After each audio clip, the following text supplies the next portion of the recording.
Hello everyone. In this video, I'm going to talk to you about how I created this abstract sunflower painting using acrylic paint and oil pastels.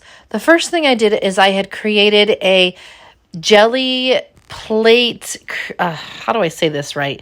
Abstract background. And I used blues and pinks primarily. I do have another video that shows me creating this paper. I believe it's in my inventory of videos and shorts. If you look through them, you'll see. And what I'm doing now is I'm drawing basically circles for the center of the sunflower, and I am doing the petals. Now, I am using a oil pastel to draw it in that has very similar tones as my paper.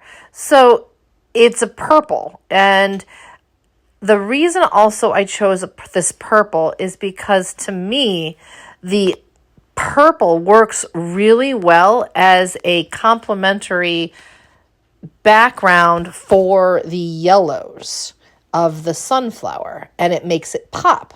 And so that's why I chose it. Trust me on this. Try it.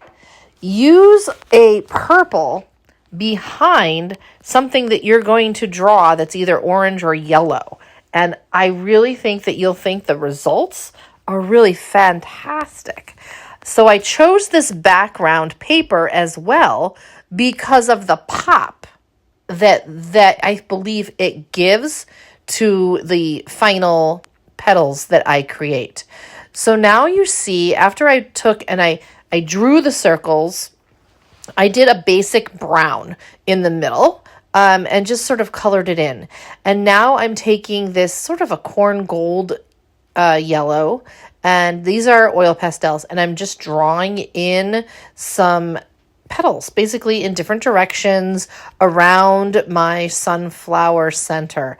And it's just really, as you can see, it pops on the paper. So again, give it a go. I do have sunflowers off camera. I showed them right in the beginning of this video.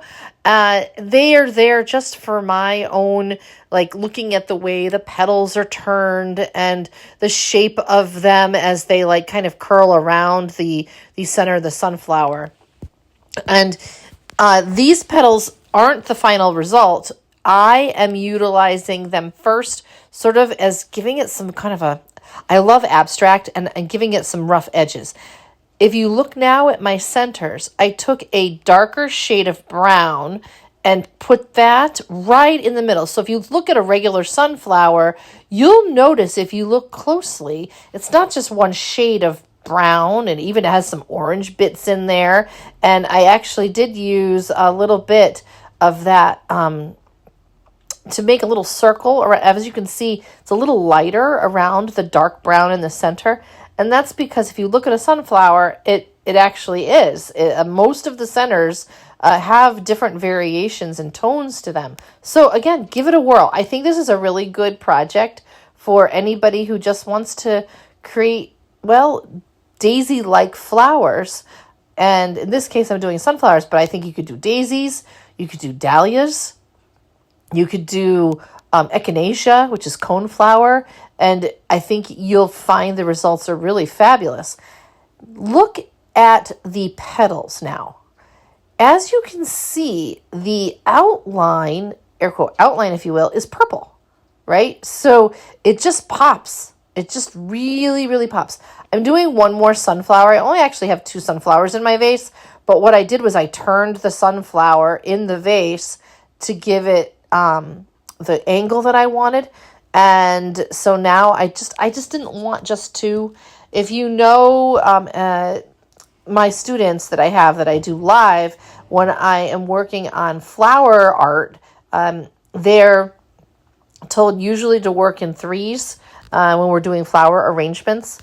And so it's hard for me to just do 2 flowers in some sort of an art project like this. So I did add a 3rd. Again, I'm using that purple, as you can see here.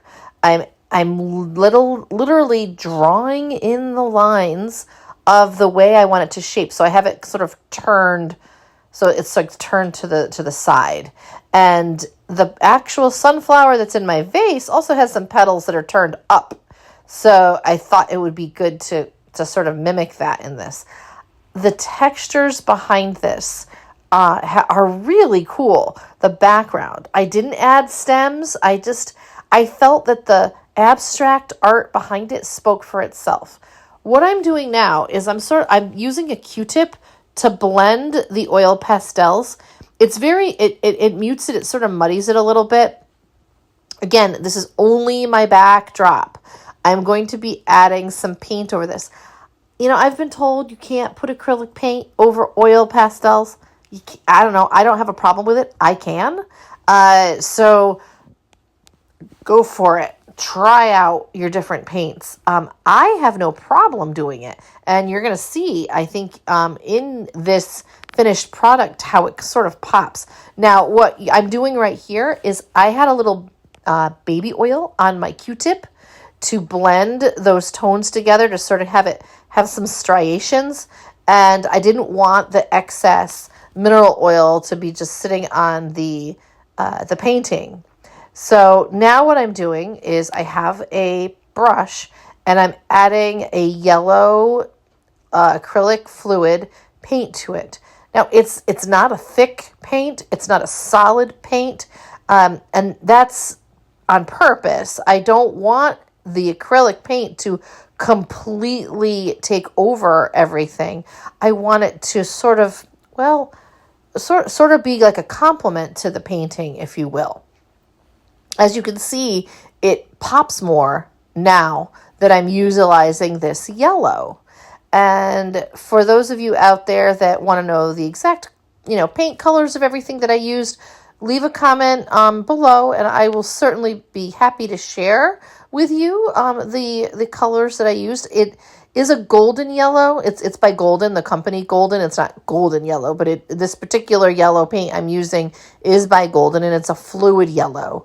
And they have different tones of yellow paint. So I just happen to like the richness of this one. And it might not come through exactly in the video, the tone and the color of it, but I really like the way it popped. The lighting might be throwing it off a little bit as well. But again, utilizing my jelly plate made paper really gives my background and my flowers this just a really interesting contrast, and I love the look of it. So if you're wondering what I did, so the texture that is on the backdrop of this painting is made with, believe it or not, an ice bucket, and it's made with a crystal ashtray. And I utilized those two things to create a really cool texture. And I think that it really helps give interest. If you can see, I zoom in right here, you can see there's all sorts of little nooks and crannies that were created with those little textures in there.